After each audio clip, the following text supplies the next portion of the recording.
So, do you ever wonder why you still single?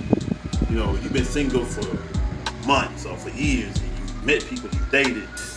Every time it seems like it's on to something that turned out to be that it's nothing. It's just another experience, right? Have you ever even wondered, is your husband or your wife, is this really the one? Was that really the one? Or did you actually pass up the one? Or did you leave the one? Or did you give up on the one too soon, possibly, right? Do you ever even think about stuff like that? Well, I think that a lot of us do. And honestly, I believe not only that it's natural, that it's a human thing to do in all of our imperfections, but it's a very, I would say, evolving thing to do. It's a part of our evolution. It's a part of our growth. It's a part of our development. It's a common thing. With that, I want to say that I believe that. So I want to give you an example, a scenario.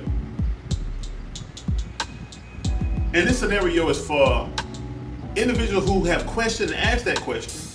First, hold on, let me go back, because first, I'm only talking to individuals who believe in God, who believe in a book, who believe that they have some kind of source of authority, whether it be studying of creation, studying of life, studying of man, whatever it is, but it's related to God.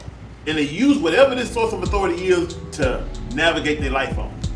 These are the individuals I'm talking to, and I'm explaining that later. I'm explaining to you later why.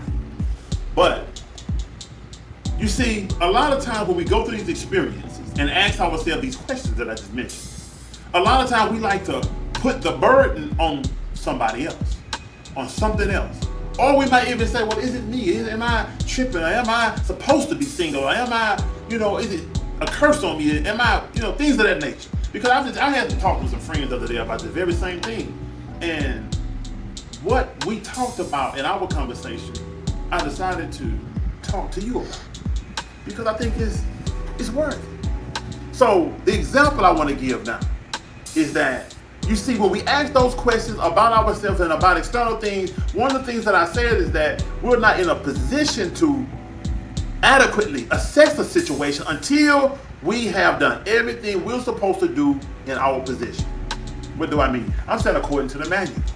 According to that which you say your source of authority and that which is guiding your life. Until you are doing what it says, not somewhat, not here and there, not sometimes. I'm saying until you are living it and you become am I saying it correctly? An embodiment of that book, of that authority. I know you know what I'm trying to say, if I'm not pronouncing it correctly.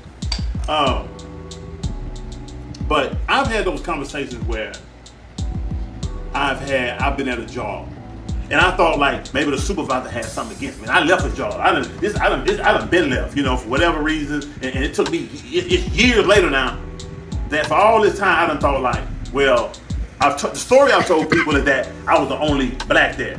Or I was the only man there, or you might say you're the only woman there, you're the only black woman, you're the only white or Hispanic, you're the only whatever the case may be, or because you talk or you speak your mind or whatever the case may be, you say these are the reason why possibly they fired you or your supervisor didn't like you, right?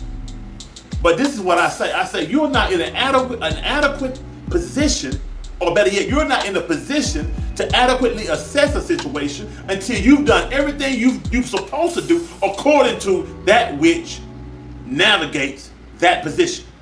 So if you have a description of duty, right? Your duty has a description, right? And if you're not carrying out your duties according to the manual, if you're not being late, if you're coming back from breaks later than you should, if you're leaving book quicker than you should, if you're on the phone texting all the time, if you're trying to cut the work and not completing the task or whatever the case may be, if you're not doing what you're supposed to do, then you're not in a position to adequately assess the situation. Now we're going to keep going. You see, when in relation to God and our higher power, for those of us who subscribe, right? For those of us, if you don't subscribe, I don't know what to tell you, because this is my platform. This is this is all I know how to give you, right? This is the position I come from. I subscribe. So, in my understanding, in my belief, I believe in the manual. I believe in the Creator. I believe that the Creator has a manual, like all of us who create something. See, when we create something, we know what it takes to make it work properly.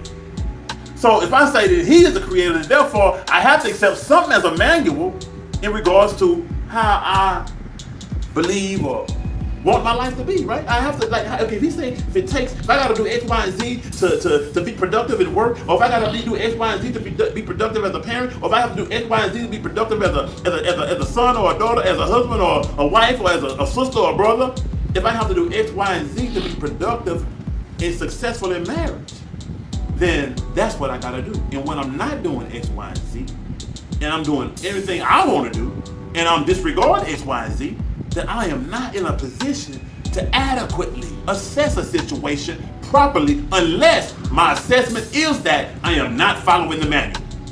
And I have to follow the manual first before I'm in a position to say it's anything other than the manual. So I say to everybody who are single and in marriages and so on, who question their position about a significant other, you have to first ask yourself, are you following the manual? Are you following the manual?